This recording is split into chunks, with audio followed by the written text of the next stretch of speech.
Magandang umaga po mga kapuso. Nandito pa rin po tayo sa loob ng Senado kung saan nanatili po sa loob ng 2 gabi na po si Senador Ronald Bato de la Rosa matapos nga po niyang magpakita sa kauna-unahang pagkakataon matapos ang 6 na buwan na hindi po pagpapakita sa Senado. Nangyari po ito nung Lunes kung saan tangka siyang arestuhin ng National Bureau of Investigation bit-bit ang arrest warrant mula sa International Criminal Court. At sa punto pong ito, makakausap po natin ng live. Walang iba kundi si Senador Ronald Bato de la Rosa. Magandang umaga po sa inyo, Senador. Magandang umaga, Maris. Alright, maraming po salamat sa pagpapaunlak. Una po sa lahat, kumusta na po kayo, sir? 2 nights inside the Senate halls. Okay naman, adjusting naman ako. Kung ikukumpara niyo po yung 2 gabi niyo po rito sa Senado compared to the 6 months na hindi po kayo nagpapakita dito sa loob ng Senado, paano niyo po ito ihahambing? Ano po ang pinakamasakit na parte sa inyo? Well, ang napakalaking diferensya is during my 6 months na nagtatago, I have complete peace of mind. I was with nature, complete peace of mind. Pero ngayon, all the spotlights are directed towards me. So, ibang-iba. For the record, Senator, bakit po kayo 6 na buwan na hindi nagpakita sa Senado? Because I know that there was a threat to my liberty. Alam kong merong warrant of arrest ng ICC. Kaya ako, it's natural instinct, human instinct to preserve yourself. Self-preservation. I understand, Senator, na sinabi niyo po na hinahanap kayo at nung nagpakita kayo, bakit naman tinatanong kung bakit kayo nagpakita sa mismong araw na yan? Kaya lang po kasi naging eksakto na sa mismong araw na pagpapakita po ninyo sa Senado ay ang mismong araw na pagpapalit ng liderato ng Senado. May kaugnayan po ba yon? Yes, planado? May kaugnayan yun. Hindi naman ako plastic na hindi tanggapin, hindi aminin na kasama yan sa rason kung bakit ako nag-resurface. Yung pagpapalit ng liderato ng Senado, yung impending impeachment trial, at yung aking kahihiyan sa patuloy na pagtanggap ng sweldo ng gobyerno na hindi nagtatrabaho.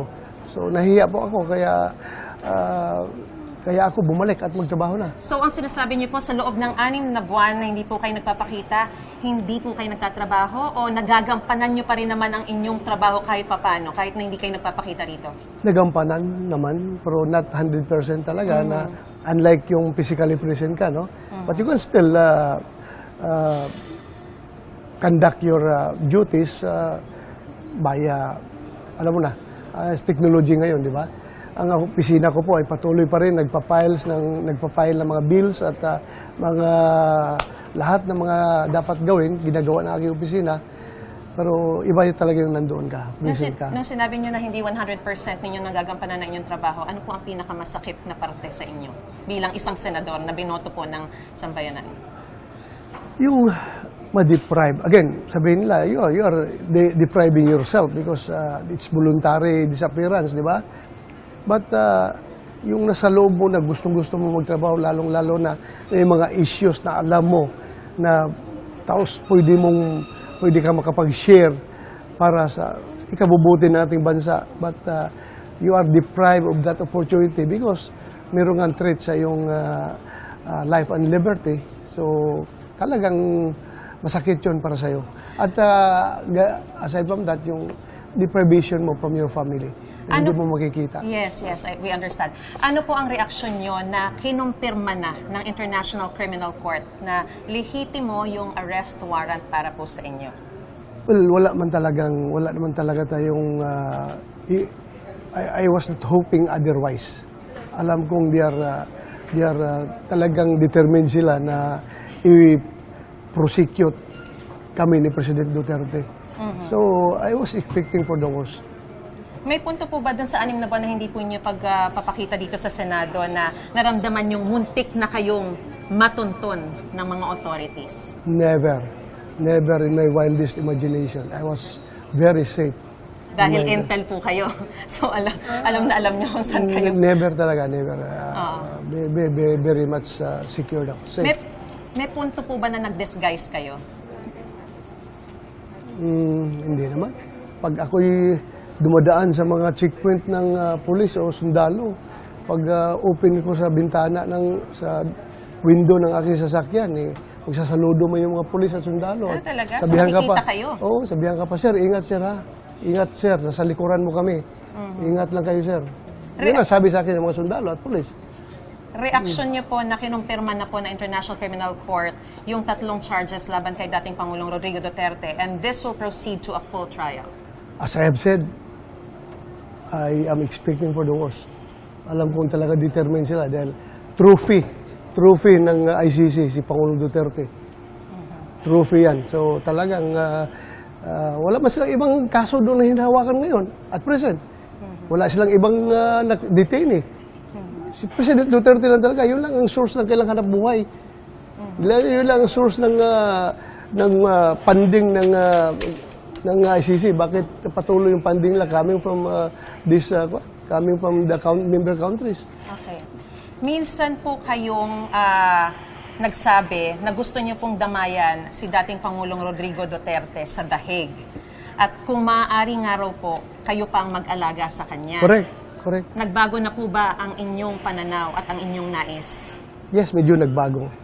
Dahil nung nalaman natin na hindi pala basta-basta makabisita sa kanya, kahit na magbisita ka, ang allowed doon, yung immediate family lang. Tapos yung kapwa, kung pareho pa kayong kapwa detainee, walang assurance na magkasama kayo doon sa isang silda or isang building, hindi mo alam kung saan kayo ilalagay at very strict ang policies nila doon. So, it defeats the purpose of being there with him in the same vicinity. Kung hindi mo siya malalapitan, hindi mo siya makakommunicate. Alright. Ngayon po ay nasa protective custody po kayo ng Senado, pero tinatawag daw pong obstruction of justice ni Senator Antonio Trillanes IV. Yung ganito pong pananatili nyo rito, ginagamit yung kanlungan ng Senado. At sinabi rin po ng mga legal experts na kapag ang parusa po ay beyond 6 years, hindi dapat pinoprotektahan na ng Senado. Hanggang 6 na taon lang ang immunity ng isang mambabatas. Ano pong reaksyon niyo po? He is entitled to his own opinion. And even the legal experts, At saka yung mga legal experts, entitled sila sa kanilang mga opinion. But ito lang ang gusto ko ipaparating kay Senator Trillanes. Antonio Trillanes, na yung right or yung duty ng Senado to preserve the institution by taking care of its members while the Senate is in session, inabil po yan niya noong panahon niya. Bakit ngayon, ayaw niyang ipaabil sa akin na pareho lang naman kaming naging membro siya ng Senado? So, that means selective justice yung nasa isipan niya. History will tell us na hindi lang naman ako ang nakaabil nitong protection sa Senado. Si Trillanes mismo, si De Lima, sila ay nakapag-abil ng protection from the Senate. Pero iba ang sitwasyon namin. Sa kanila ay local courts yung nagbigay ng warrant of arrest. Sa akin, isang foreign court na hindi naman tayo obligado na sumunod dahil hindi na tayo membro. So, ibang-iba po yung aming sitwasyon. So, kung halimbawa maglalabas ng warrant of arrest ang isang local court, susuko kayo? I will cross the bridge when I get there. So, hindi pa rin sigurado? Titignan natin. Basta, ang masasabi ko lang, I will exhaust all legal remedies available. Alright. Hanggang kailan po kayo mananatili dito sa Senado at magpa-participate pa rin po ba kayo sa lahat ng sesyon and sa impeachment trial? I will be here all the way hanggat andito ako. Magtatrabaho ako. Sir, nanawagan po kayo kay Pangulong Bongbong Marcos kahapon na huwag kayong isurrender sa International Criminal Court sa The Hague, Netherlands. Ano po ang inaasahan yung magiging aksyon ng Pangulo tungkol dito? I hope, being a Filipino, protektahan niya ako. Kasi mandato niya yan bilang presidente ng Pilipinas, protektahan ang lahat ng Pilipino. I am not even demanding na gawin niya yan. Pero I'm just appealing to his senses. Pareho tayong Pilipino. Whether magkalaban tayo sa politika, Pilipino pa rin ako. Kung ikaw, President Marcos, ay magiging under threat from foreign interference, ako na yung kababayan na Pilipino, si Bato de la Rosa, magpapakamatay para sa iyo kung ikaw ay papakialaman ng dayuhan. Kaya sana isipin mo, Pangulong Bongbong Marcos, na tayo'y parehong Pilipino. Yung politika ay dadaan lang yan sa buhay natin. Pero yung pagiging Pilipino mo, from birth to death, Pilipino ka. I understand, Senator, you are a Filipino and dapat protektahan kayo. Pero meron po kayong kinakaharap na charges before the International Criminal Court na crimes against humanity as a co-perpetrator. Tama po bang protektahan pa rin kayo ng gobyerno considering na meron kayong kinakaharap na mga kaso? Correct. Bakit? Konbiktado na ba ako? I'm just being charged. At alam natin, ikaw alam mo mismo na ang background nitong lahat ay politika. Nagpapunction yung ating criminal, yung justice system natin dito. Buhay ang lahat ng korte. Bakit hindi sila nagpapile dito? Because they want to banish the Duterte bloc to outside of this country para masulo nila ang power ng gobyerno. Ganoon naman talaga, politika ito lahat nagsimula. Maniwala ba kayo? Kahit magtanong ka sa taong bayan, may pinatay ba akong tao? Meron ba akong tao, pulis na itusan na patayin mo yan? Wala. After ako nagserbisyo ng tapat dito sa ating bansa, for how many years? Simula pa nung kadete ako sa PMA hanggang naging Chief PNP ako. Yung buong puso ko ay dinidicate ko sa aking serbisyo. Then pagkatapos ito, ganito mangyayari sa akin. So, very discouraging. But still, I will not surrender. Okay. Dahil alam ko, si Lord ay nandiyan nagbabantay sa akin. Senador, mga senador mula sa minorya naghain ng resolusyon para hikayatin po kayong sumuko na sa International Criminal Court. Ano po ang masasabi nyo rito? At even yung mga families ng mga victims, ang sinasabi po nila, makakamit lang nila ang hustisya pag nakita kayong naaresto na at harapin ang mga kaso laban sa inyo. Muna sa 5 minority senators. Minority, ng kapwa okay. nyo. Okay. Sa minority senators, out of 24, 5 sila. Di ba? Ito naman mga kuno, pamilis ng victims kuno ng AJK. Ilan sila? Siguro, kung percentage-wise, bigyan natin. Kahit na 10% Filipinos ang nagsasabing sumuko ka sa ICC. Pero 90% ng Pilipino nagsasabi sa akin, Sir, huwag kang magpapahuli sa mga dayuhan.